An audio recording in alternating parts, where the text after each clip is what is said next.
გოგა მოგესალმები. საღამოშტობის. მაგარი ამბით მინდა დავიწყო, მითხარი და დაიწყე. პირველ რიგში ჩვენ მაყურებელს მინდა მივესალმო.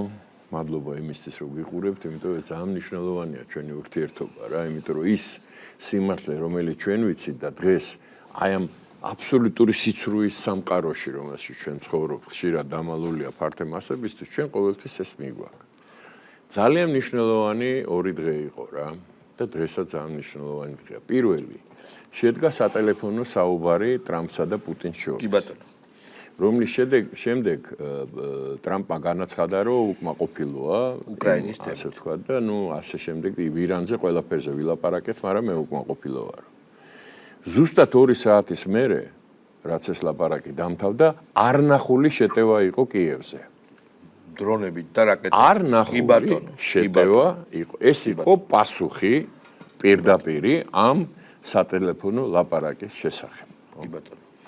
ეს ძალიან მნიშვნელოვანია თუ გადახედავ მსოფლიო აი იმ მწერვალებიდან რომელზეც პრეტენზია ხო გესმის ეს რას ნიშნავს და მე მინდა რომ დობრ კიევზე ეგეთი თელს უკრაინაზეც მაგრამ კიევზე ეგეთი დონის შეტევა კიევზე არ ყოფილა ეს 2 საათი იყო გასული ამ ლაპარაკის მართალი პარალელურად ამ 2 საათის მერე სადღაც მიფრინავდა ტრამპი და კითხეს რომ უკრაინასო ისაო აღარ აწვდითო იმას აღარ მივაწვდითო მიუხედავად იმისა რომ მიდიოდა ასე ვთქვათ ესეთი თავდასხმა კიევზე ლაპარაკს რომელსაც მოყვა ტრამპმა დაადასტურა რომ აღარ მივცემთ თავდაცვის შესაძლებლობებს და ჩვენ გვჭირდებაო და რაც ყველაზე მთავარია პარალელურად ჩინეთის საგარეო საქმეთა მინისტრმა კაიკაცი კაია კალასთან შეხვედრის დროს განაცხადა რომ ჩვენ არ დაუშვებთ რუსეთის დამარცხებას და გაოგნებულია მსოფლიო ვან ის თან ჩინელები უნდა იცოდეთ ჩინელები როგორი დიპლომატები არიან მართლაც რა კარგად აღნიშნე ვან ისგან და არც ერთი ჩინელი დიპლომატისგან არასდროს ასე პირდაპირ ნათქვამი მსოფლიო ისტორიას მართლა არ ახსოვს ეს გადაჭარბების გარეშე მე ამას რატო ვამბობ იცი მე აქ მოვიყვანთ აი ჩვენ საუბარში მოვიყვანთ მაგალითად რომ ერთ-ერთი არასამთავრობო ორგანიზაცია აყენებს საკითხს, რომ საქართველოს ირანთან ერთად ცდილობს, რომ რუსებს დაეხმაროს სანქციების, ესე იგი, შიგნით მიდის პირდაპირ მგრევა საკუთარი ოჯახების, შვილების, მშობლების, წარსულის, აწყოს და მომავლის. ეს ვიგინდარები ესენი, ეს ვითომ არასამთავრობო ორგანიზაციები. ეს იმ ფონზე, როდესაც რეალურად დღეს გაცხადა რომ აქეთ არის ერთი კოალიცია რომელიც უტევს ასე ვთქვათ მეორე კოალიციას და აქეთ არის მეორე კოალიცია და მათ შორის არის დაპირისპირება რომელმაც ყოველ წუთში ყოველ საათში შეიძლება ბირთვული ხასიათი მიიღოს აი ამ პირობებში ერთადერთი ქვეყანა რეგიონში და ევროპის აი ამ ხელა რეგიონში რომელიც მშვიდობას ღირსებას სუვერენიტეტს და დემოკრატიას ინარჩუნებს არის საქართველო. მეცაც გეტყვი. ეხლა შემდეგ ფაზაზე გადავალთ, ხო? მთელ მსოფლიოს აჩვენებს, რომ ეს არის ქვეყანა, რომელსაც აქვს თავისი პოზიცია და კეთილინებიც უყველამ და ეს პოზიცია გაითვალისწინეთ და კეთილს ნებულობენ, ვისაც ჭკუა გააჩნია და ამ პოზიციას ითვალისწინებენ. ეხლა ამ კონტექსტში გადავართ საპარლამენტო ასამბლეაზე EUTOS-ი. კი ბატონო. რომელმაც აჩვენა აბსოლუტური კრახი. კი ბატონო. ყველა იმ ორგანიზაციის, ასოციაციის გაერთიანების, რომელიც ევროატლანტიკურ სივრცეში თავის დროზე შეიქმნა, ევროკავშირი, ევროსაბჭო, EUTOS საპარლამენტო ასამბლეა. ეხლა შენ წარმოიდგინე, რა სურათი იყო.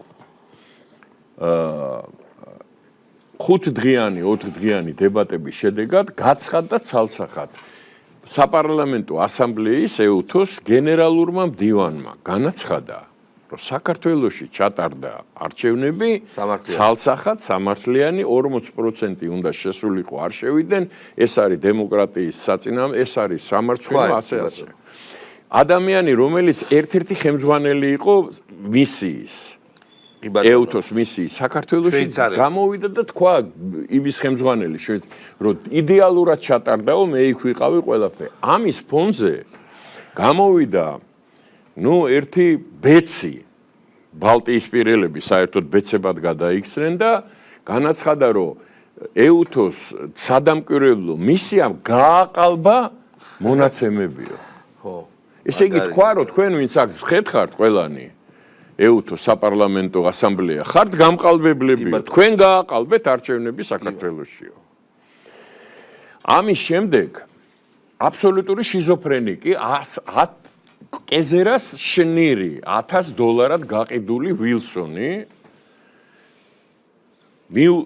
აგზავნის იქ ამბავს რომ აბა დროდე ჩაწერეთ რომ საქართველოში ახალი საპარლამენტო არჩევნები არის ჩატარებული და აი ესე წინა ვილსონი ეს და ამას ეუთოს საპარლამენტო ასამბლეას შეაქ შენ გესმის ამ დაცემის ამ გარყვნილების გადაგვარების ხარისხი საერთოდ ეს ევროპა ვილსონი რო ვილსონია ეს ჩმორი ეს მექთამე კეზერასგან რო თამსაიღებს ამერიკის კონგრესის წევრი წარმოიდგინე ვინ უნდა იყოს მის ჭკუაზე რო დადის ორგანიზაცია რომელსაც პრეტენზია გააჩნია რომ უსაფრთხოების სადარაჯოზე ევროპის და იმის შენ წარმოგიდგენე აღარაფერს არ ვლაპარაკობ ევროკავშირზე ამ ევროს საბჭოთა კავშირზე 15-ში დანიშნულია დებატები ევროკომისიაში საქართველოს თემაზე სოფლიო იწვის აქ იბომბება მიწასთან გაასწორეს უკრაინა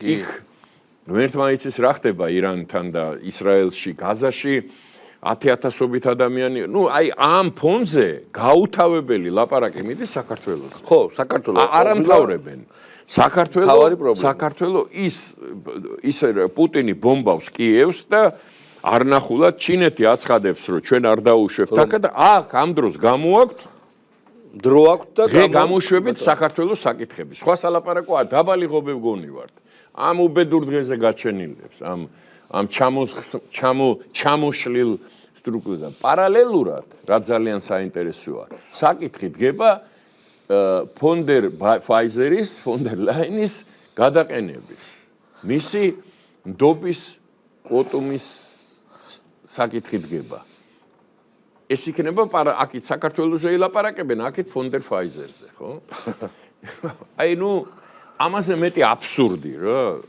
შალვა აი შეიძლება წარმოიდგინო რა რომ და ეს ყველაფერი რატო არის ისე მნიშვნელოვანი რომ ჩვენმა საზოგადოებამ აი ვინ ჩვენ გვისმენს ან ვინ ჩვენ არ გვისმენს ან ვინც იმას უყურებს რომ დღე და ღამე სიცრუე დღე და ღამე წარმოიდგინე 5 წუთიან სიცრუეებს განაცხადეს რომ საქართველმა დელეგაციამ ხარი დაუჭირა რეზოლუციას რომელიც ითხოვს მოკლე ფეხებათური ძალიან ეს ხო ესე იგი ეს ის რო არის რა ქვია საროსკიპოები რა იმის პრეტენზია რო გააჩნიათ რომ ტელევიზიები არიან და სიტყვის თავისუფლება შენ წარმოიდგინე რა დონეზე არის დაცემული და როგორ აქვს თქვათ ჯო ვილსონს ამოდებული მთელი მსოფლიო აი ეს დანარჩენი მე აქეთ მხარეს ვიძახი ჩინელებზე და დანარჩენ მსოფლიოზე ეს ევროატლანტიკურია ეს პორნოლიბერალური სივრცე რომ პენ-კლუბი წერლების პოეტების ჰუმანისტების იქ ხელოვნების ხალხის წარმოიდგინე მსოფლიო პენ-კლუბი განცხადებას აქვეყნებს რომ დაუყოვნებლივ ითხოვენ ზვიად რატიანის განთავისუფლებას ადამიანის რომელმაც საჯაროდ ხელი სილა გააწნა პოლიციის წარმომადგენელს ეს ამ სახელმწიფოს გააწნა ეს ხო პირადული არ არის ეს არის მცდელობა ჩამონგრევის ამ სახელმწიფოსი ეს ხდება სასამართლოში ეს ხდება პოლიციის მიმართ ეს ხდება პარლამენტის მიმართ ეს ყველა მხრიდან ხდება და ეს არის არა მარტო დაფინანსებული არამედ ამას სათავეში უდგას ევროკავშირის ელჩი ეს სამარცხვინო არსება ეს ჰარჩინსკი ამას სათავეში უდგას ფიშერი რომელიც არცხვენს თავის ქვეყანას გერმანიას რომელიც ყველაზე მძიმე ვითარებაში გერმანელი ხალხი 1918 წელს და მანამდე რო გადიოდნენ აქედან მთელი იარაღი დაუტოვეს დამოუკიდებელი საქართველოს ხალხს და იყვნენ ჩვენი და ის რომ თქვათ არ მოხდა ინტერვენცია საქართველოში ჩვენი კეთილი მეზობლებისგან ეს გერმანელების დამსახურება არის ასეული გერმანიის იდგა საზღვარზე და ბათუმში ვერ შემოვიდნენ ჩვენი გავარვალებული მეგობრები ხო იმიტომ რომ გერმანელებმა არ დაუშვეს ესა და 90-იან წლებში შიმშილით რო თქვათ იდგა საქართველოში გერმანელებმა ბევრი რამე და ეს სამარცხინო არსება ეს ფიშერი ეს ვიგინდა რა ჩამოყალიბებული რა ჩვენ ვერაფერს ვერ დაგვაკლებს სადაც უნდა მივიდეს გინდა ლაკას ხოშტარიას FSB-ს შიმშილობაზე მივიდეს გინდა KGB-ს შიმშილობაზე მივიდეს და კარგად წარმოაჩენს ეს რას წარმოადგენს ეს პიროვნება ეგ ჩვენ ურთიერთობას გერმანელებთან მაგრამ რა დღეშია ის ქვეყანა წარმოიდგინე რომ იძულებული გახდა რომ საგარეო ეხა ბერბოკი რომ საგარეო საქმეთა მინისტრი ეყოლება წარმოიდგინე რა კრიზისია არა ჩვენ ხო ვიცით რა დღეშიც არის ქვეყანა არის ორად გაყოფილი პოლიტიკურად ეს ძალიან ძიმია GDR ყოფილი არის ალტერნატივა გერმანიისთვის პირველ ადგილზეა იქ და FRG ყოფილი სხვა პარტიები ანუ მერცი ხო შესაბამისად რომელიც BlackRock-ის დირექტორი იყო ძალიან ცუდ დღეში არის გერმანია იქ დემოკრატია მართლა სულს გაფავს იმიტომ რომ დემოკრატია სოფლიოში აღარ არის რა ხო და გერმანიასაც მე რომ მკითხო რა გერმანიასაც შეეხება ეს არის ოკუპირებული ქვეყანა ჯერ კიდევ სხვა შორის სულ უფრო და უფრო ისმის ბევრი ამერიკელი მოვაწის ტრამპმა ეს გაახურა ეს თემა რომ რას ვაკეთებთ ევროპაში რატო ხარჯავთ ამდენ ფულს და სწორედ ამიტომ უძრებიან ტრამპს რომ შეეცადონ რომ ფული ისევ დაახარჯინონ ანუ თავიანთ უსაფრთხოებაზე ამერიკას დაახარჯინონ ფული და ტრამპს ეს არ უნდა ტრამპი საერთოდ უკრაინას უჩერებს იარაღს გაუჩერა და მართალი ხარ ამას მოყვა დამანგრეველი მის განცხადებას მოყვა დამანგრეველი შეტევა და კიდევ რამოდენიმე ასეთ შეტევა და ნუ რა დღეში იქნება უკრაინა ეგ არავინ არ იცის პარალელურად ბაქოშიც ხდება ძალიან საინტერესო ამბავი ბაქოში დღეს ჩავიდნენ თურქეთის ირანის პაკისტანის ყირგიზეთის პაკისტანი ბირთვული სახელმწიფო და თურქმენეთის პაკისტანი ბირთვული სახელმწიფო რომელიც ცალსახად უჭერს მხარს ირანს ცალსახად რომელმაც განაცხადა რომ თუ ზედმეტი მოუვა ისრაელი გამოიყენებს ბირთვული იარაღს ის პასუხებს ბირთვული იარაღს ხო ესე იგი დღეს იქ არის ეს შეხვედრა ეს შეხვედრა განაპირობა იმ გამწვავებამ რომელიც ასე ვთქვათ აზერბაიჯანსა და რუსეთს შორის აი ამ უკანასკნელი დღეების განმავლობაში გაჩნდა. ჩვენ ახლა ამას ყურადღებით ვადევნებთ თვალყურს, იმიტომ რომ აზერბაიჯანი ჩვენი მეგობრული, ჩვენი უახლოესი მეზობელი, კეთილგანწყობილი, ჩვენი ჯიგრები აზერბაიჯანელები არიან ჩვენი ძმები, აგერ ცხოვრობენ მათი სამშობლოა და თვითონაც სამშობლოდ აღიქვავენ. საქართველოს ამიტომ ჩვენთვის ძალიან მნიშვნელოვანია ვთქვათ რა მოხდება იქ და როგორ იქნება იქ საქმე. ეს ხდება იმ ფონზე, როდესაც ირანის პრეზიდენტი ჩადის ბაქოში იმ დროს, როდესაც ირანის საგარეო საქმეთა სამინისტრო ღიად და პირდაპირ პრეტენზიას უყენებს აზერბაიჯანს, რომ აზერბაიჯანის ტერიტორიიდან ხდებოდა დრონებით დაბომბვა ირანის. ესე იგი ეს არის პრობლემა. თუ გავითვალისწინებთ საზღვარს, რამხელა საზღვარია კასპიის ზღვის ჩათვლით ირანსა და აზერბაიჯანს შორის, ეს არის სერიოზული პრობლემა და თუ გავითვალისწინებთ, რომ აზერბაიჯანის მოსახლეობის აზერბაიჯანელებს გულისხმობ და არა იქ ცხოვრობენ ებრაელები, რუსები, კიდე სხვები. დიდი ნაწილი ირანის დიდი ნაწილი კი 95% არიან თურქები. ხო. და აზერბაიჯანში, რომელიც ესაზღვრება აზერბაიჯანს, ანუ ირანული აზერბაიჯანი, ეხლა ესენი ორივე აზერბაიჯანია, ეს არის აზერბაიჯანის, ის არის ირანის აზერბაიჯანი, სადაც 20 მილიონი ცხოვრობს, ცოტა მეტი შეიძლება. ისინი არიან სპარსები. ესენი არიან შიიტები, ისე არიან სუნიტები. ეხლა თუ ვინმე მიცის ისტორია შიიტების და სუნიტების დამოკიდებულების, რელიგიურის და თურქების და სპარსელების დამოკიდებულების უნდა ესმოდეს რა ნიშნავს ეს. ეს საზღვარი რამდენად მნიშვნელოვანია და რამდენად სახიფათოა რაიმე ტიპის დაპირისპირება ამ ორ ერს შორის.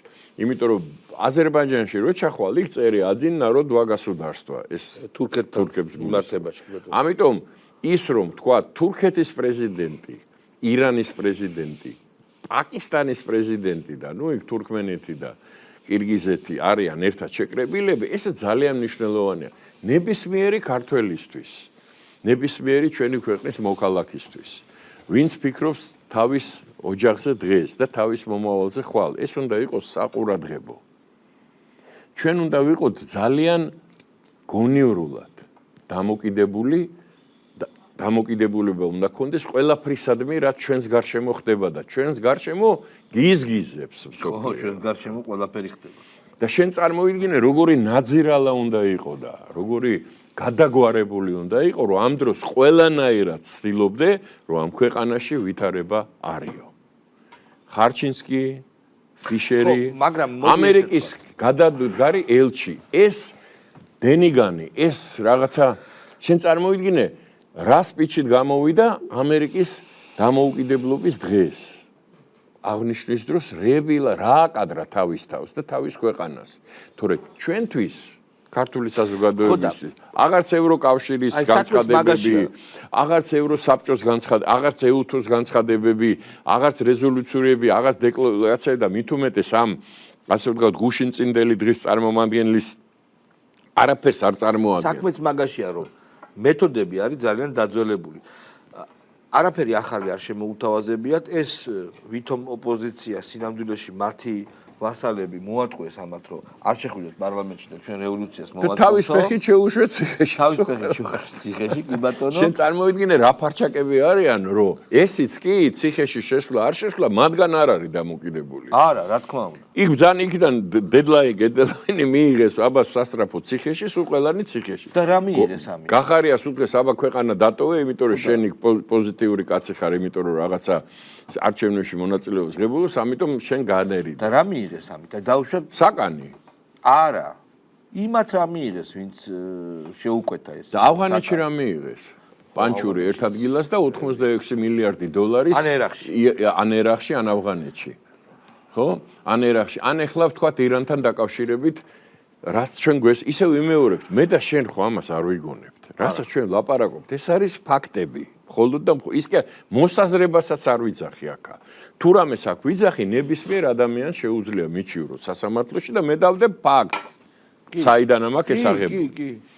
ესე იგი აღმოჩნდა და თვითონ ტრამპმაც გამოაცხადა, რომ მაგათო სეკრეტნი ლაბორატორიები ქონიათო, რომელიც ჩვენ არ ვიცოდითო. ხო, ვერ მივხვდით. 5 სხვადასხვა ქვეყნის წარმომადგენელმა განაცხადა, რომ დიდი 2-3 თვე დაჭირდება ირანსო, იმისთვის რომ აღადგინოს თავისი პროგრამა. მეცაც გეტყვი, ამ იმის შედეგად 112 დღიან ომს მოყვა, ირანმა გაწყვიტა კონტაქტი მაგატე რომელიც არის ატომური, რომელსაც ჰქონდა დღემდე ყოველ შედიოდა. გროსი არის მაგატე ხელმძღვანელი, რომელიც სულ აცხადებდა, რომ ეს არის ტყვილი. არაფერი არ დაუმს იარაღს, კი ბატონო. ეს პლუტონიუმი იყო მშვიდობიანი მიზნებისთვის და არა საიარაღო. იმ დონის და ხარისხის არ იყო, რომ იარაღი. მაგრამ ეხლა აღმოჩნდა, რომ მაგასაც აღარ ექნება შესაძლებლობა, რომ გააკონტროლოს რა ხდება ირანში. იმიტომ რომ გაწყვიტა ოფიციალურად გაწყვიტა. ესე იგი რა გამოდის, რომ რა მივიღო ან ისრაელმა და მე ამ სტუდიაში ვთქვი, რომ გაწირეს ისრაელი მეთქი. იმიტომ რომ ესეთი სიძულვილი რაც გამოიწვია აი ამ ვითარებამ, რაც დღეს ისრაელში არის, დიდი ხანია მე არ მახსოვს. რომ ყოფილიყო ესეთი ყველა დონეზე ევროკავშირის საპარლამენტო სტომებზე განცხადებები ისინი რა ხდება წარმოიდგინე რა ისრაელთან მიმართებაში და მე მინდა ვკითხო რომ ამ ბობოლებს სოფლიოს მართავენ და რა მიიღო ისრაელმა რა მოიგო იმათმაც იზეიმეს გამარჯვება ირანმაც იზეიმა გამარჯვება ტრამპმაც იზეიმა გამარჯვება და რა ზეიმობენ იქნება რაღაცა ჩვენს გაგვაგებინონ რომ ჩვენც მივიღოთ ამაში მონაწილეობა. ჩვენ გვაქვს ეხლა ერთი ძალიან სერიოზული მომენტია. გუშინ წინ იყო ისეთი პრეცედენტი რომ ირანის საელჩოში მივიდა საგარეო საქმეთა მინისტრის მოადგილე და ეხლა მე მინდა გითხრათ რომ ირანი 5000 წელია კიროსის დროიდან არსებობს და დღემდე მოვიდა. ჩვენი მეზობელია რომელთანაც ურთულესი ურთიერთობები ჰქონდა საუკუნეების მანძილზე და ჩვენ მეზობლად რჩება სულ 200 კილომეტრია საქართველოსდან ირანის საზღვრამდე. ირანის საელჩო ოფიციალურად საქართველოში არის და ჩვენთვის ურთიერთობა ჩვენ მეზობლებთან არის გადამწყვეტი მნიშვნელობის. ამიტომ არის რაღაცა წესი, რა წესაც საქართველოს უნდა იცავდეს. ისევე როგორც ჩვენ ვიცავთ წესს და ისრაელთან მიმართებაში ერთადერთი ქვეყანა სოფლიოში რომელსაც 26 საუკუნის მანძილზე რაც ებრაელები ცხოვრობენ საქართველოს არათუ დევნა რაიმე ტიპის ასე ვთქვათ შევიწრო. ძალატობა ან შევიწრო არ ქონია. ამიტომ ბუნებრივია რომ ჩვენ ბალანსს დავიცავთ. ჩვენ პატივსცემთ ისრაელს და მეგობრობთ ისრაელთან, ამავდროულად ჩვენ პატივსცემთ ირანს, ჩვენ პატივსცემთ თურქეთს, ჩვენ პატივსცემთ ყველა ჩვენ მეზობელს, ჩვენ არა გვაქვს დიპლომატიური ურთიერთობა რუსეთთან, იმიტომ რომ რუსეთის საოკუპაციო ჯარი დგას საქართველოს ტერიტორიაზე. სახელმწიფოებრივად, თორე ჩვენ პატივსცემთ რუს ხალხს. თალსახად. რუსულ კულტურას. თალსახად. ორი აზრი იმიტომ რომ დღეს არის ომი, რაც აბელმა კაენმა აბელი მოკლა, იმის მერე ერთი დღე სოფლიოს არ ახსოვს რომ ომი არ ყოფილიყო. ომობთ, მერე ისევ ერთებიან კოალიციები იშლება, არის კავშირები, არის სულ ეს მიდის. ამიტომ ეხლა ამის წინასწარ თქვა რომ ეხლა ჩვენ ერთხელ და სამუდამოდ ვიღაცას გავეყარეთ და ვეომეთ, ეგრე არ არის. დღეს ვომობთ, ხვალ მეგობრობთ. და ეს ძალიან ბევრჯერ იყო. ჩვენ სპარსელებთან ერთად ვომობდით ავღანეთში, თურქებთან ერთად მომობდით იქა, რუსებთან ერთად მომობდით აქა, ამათთან ერთად მომობდით იქა და იმათთან ერთად მომობდით აქა. ეს სულ ესე იყო და ესე იქნება.